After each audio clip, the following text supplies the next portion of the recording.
what are companies getting wrong here? Because employees will still cite, and plenty of surveys back this up, that the top reason they don't speak up is fear of retaliation. So like, what is the hurdle that we're not overcoming here? Is and why are we not overcoming it? Well, I do think, there is a paradigm shift happening, but I do think there's sort of this, like, this lag behind. And whereby maybe in the past, people who did speak up were seen as troublemakers or instigators, as opposed to being, again, celebrated as someone who's being brave enough to speak up and protect their organization plus their fellow colleagues. So again, I think that there's this misalignment sometimes between corporate values and doing the right thing. And sometimes corporate values can be misperceived as to be keep your mouth shut and get your job done and meet your Mhm. quota, as opposed to really standing up and saying, you know what, I'm not going to just stand up or sit down and do the wrong thing. And so I do think it's a process of education, it's a process of training, it's a process of leading by example.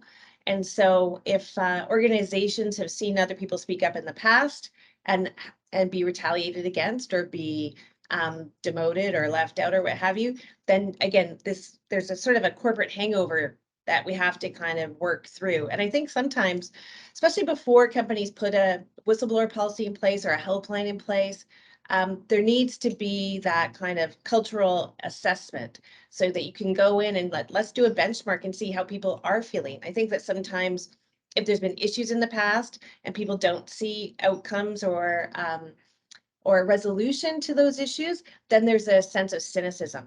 And so the most important thing before setting up a helpline or any kind of code of ethics is to ensure you deal with corporate historical malfeasance or issues so that you sort of set a new foundation.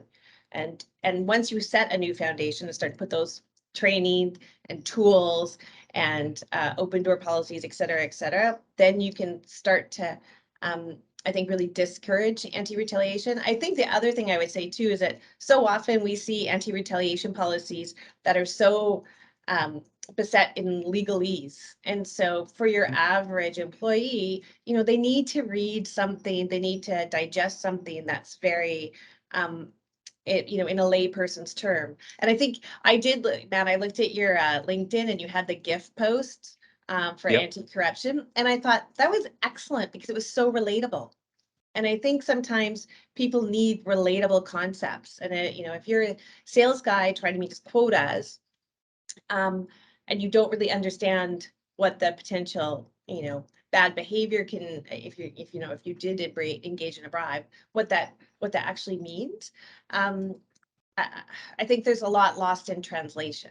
So I would say more relatable anti-retaliation policies and sharing sanitized cases. I think that's a really good example. And even in your GIF example on LinkedIn, it gave an actual example of how things went astray. And I think Mhm. those are really important learnable lessons that people can digest and understand.